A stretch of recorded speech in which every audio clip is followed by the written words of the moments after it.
एक आप लोग दुहा का घटो भ्रभु रहीम को जो भ्रभु मारे लात, क्षमा बड़न को चाहिए छोटन को उत्पात।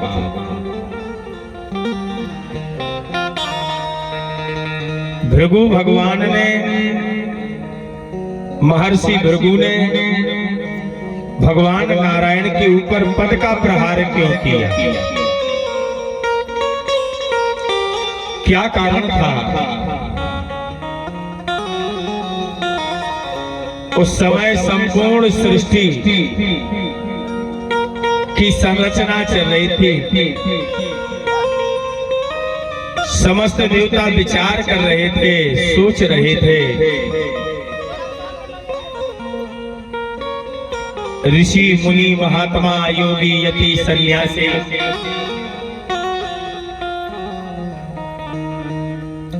कि हम किस देवता का यज्ञ करें। माने हम कोई भी काम, जैसे जो भागवत हो रही तो इसका प्रधान देवता कृष्ण है।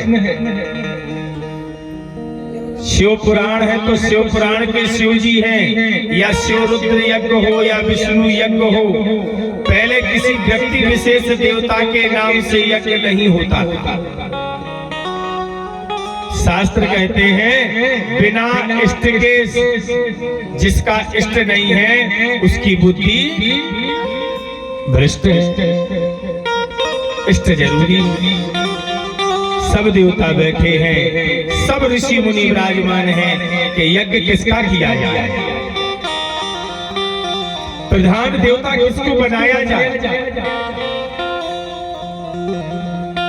नारद जी से पूछा, नारद जी से कहा कि नारद जी तुम बताओ। नारद जी कहने लगे भैया हम कहां से बता दें, परीक्षा ले लो।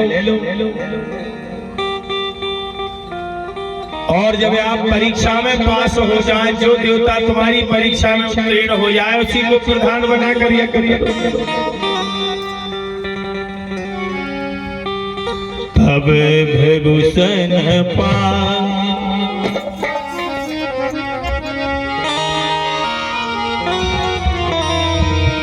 कि तब भृगुसन पावन गति प्यारी, चले महामुनि के।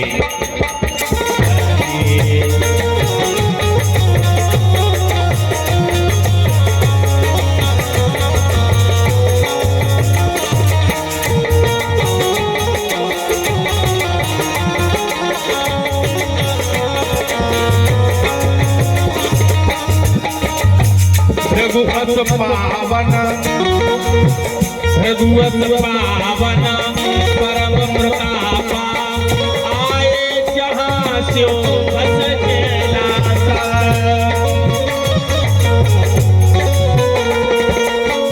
आए बस जहाँ स्यो कैलासा।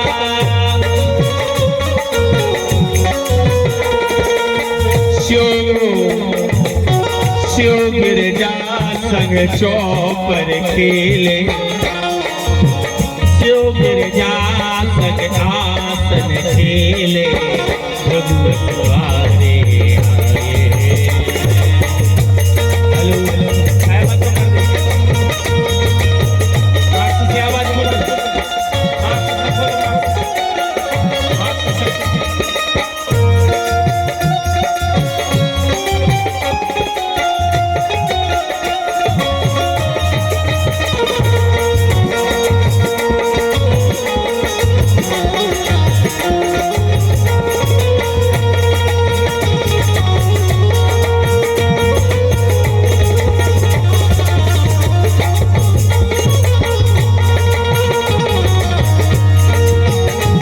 आवाज बोलो।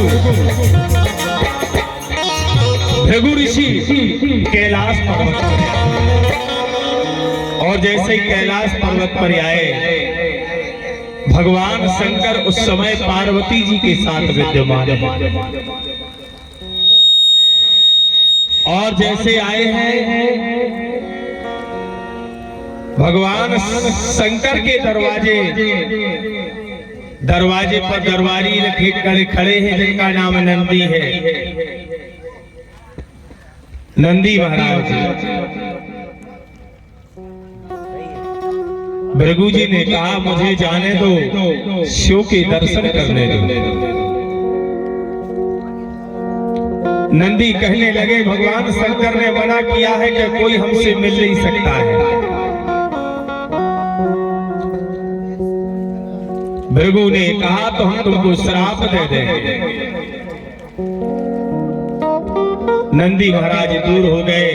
जैसे गए भैया भगवान शंकर जी को, पार्वती को जैसे भृगु ने देखा है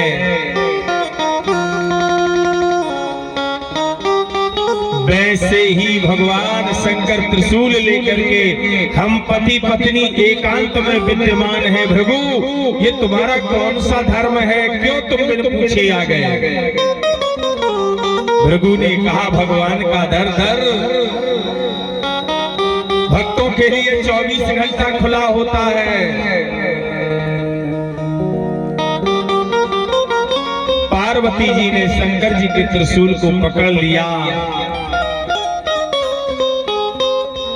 हे मुनिराज माफ करो, शंकर जी के लिए भृगु ने श्राप दे दिया। हम श्राप देते हैं, जैसा हमने तुम्हें देखा है वैसे ही तुम धरती में पूजोगे। क्या भगवान भृगु ने शंकर जी को श्राप दे दिया? आज से तुम्हारा सिर नहीं, तुम्हारे पद नहीं, आज से तुम पति पत्नी के लिंग पूजेंगे धरती पर। बोलो वृंदावन बिहारी। उस दिन से भगवान शंकर का लिंग पूजने लगा। और जो योनि बनती है वो पार्वती जी है। यहाँ से भृगु जी अब कहाँ चले? ब्रह्मा जी के तहत। ब्रह्मा जी की सभा में गए तो ब्रह्मा जी से ना बोले ना चाले, जाके बैठ गए। ब्रह्मा जी को क्रोध आया, अरे मेरा बेटा मुझसे ही नहीं बोल रहा है। मूढ़ हट बालक तो अभिमानी हो गया है। उसी समय ब्रह्मा ने, जैसे ब्रह्मा ने सम्मान चाहा है, भृगु ने ब्रह्मा को भी श्राप दे दिया, जाओ आज से तुम धरती पर पूजित नहीं हो। अब भृगु ने देखा हमने 2 देवताओं की परीक्षा लाई, 2 ही देवता बस के लिए। दोनों देवता क्रोधी हैं। अब चलो बैकुंठ। आरी आबे बैकुंठ मार्ग में आए, कि अब बैकुंठ मार्ग में आए, जलपति आने निहारा।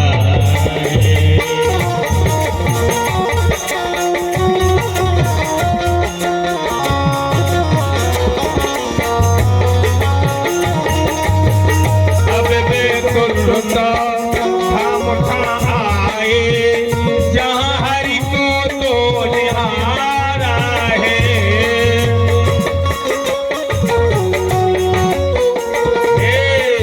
लक्ष्मी के संगे बैठे प्रभु जी सुंदर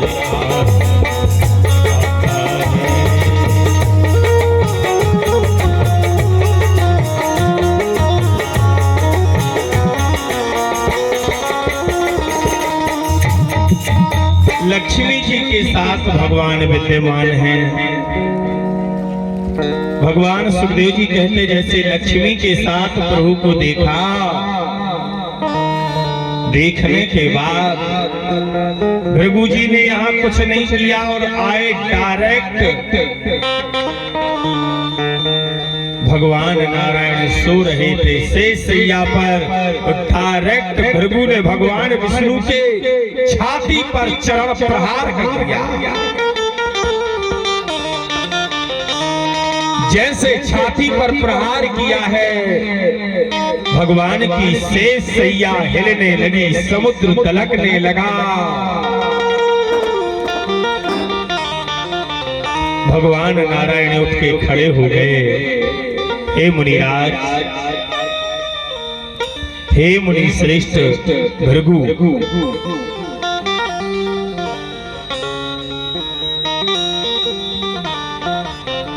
वज्रांग हृदयम, भगवान कहते हैं वज्रांग हृदयम पद कोमलम च। हमारा जो हृदय है, ये हमारा हृदय वज्र के समान है। आपके पद कोमल हैं। ते मुनि श्रेष्ठ दुखितम तव पद पाद शीलम। भगवान हाथ जोड़ करके भृगु से कहने लगे, हमारा हृदय वज्र का है, आपके पद एक पुष्प की तरह है मुनिराज। हमारे वज्र के समान छाती पर आपका चरण लगा है, आपको कष्ट तो होगा, आपको दर्द तो होगा महाराज। भृगु जी का सर नीचे झुक गया। भृगु ने कहा, हे भगवान, हे करुणा वर्णालय, हे भक्त वत्सल, आप महान हो, आप धन्य हो। आपके पास क्रोध लेस मात्र नहीं है।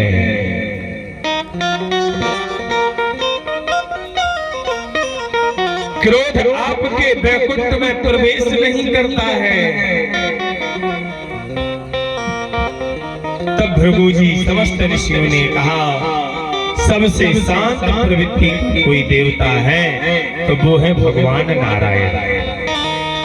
उस दिन से प्रथम देवता की पूजा रूप में नारायण पूजनीय हुए। कौन हुए? भगवान नारायण पूजनीय हुए। भगवान सुखदेव जी कहते हैं, परीक्षित जी,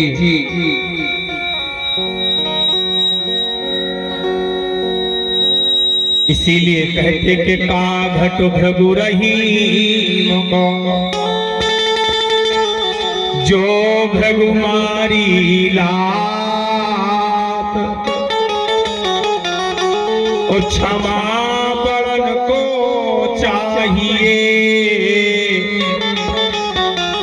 छोटन को उत्पात। इस दो जो दोहा है, भगवान सुखदेव जी कहते, राजन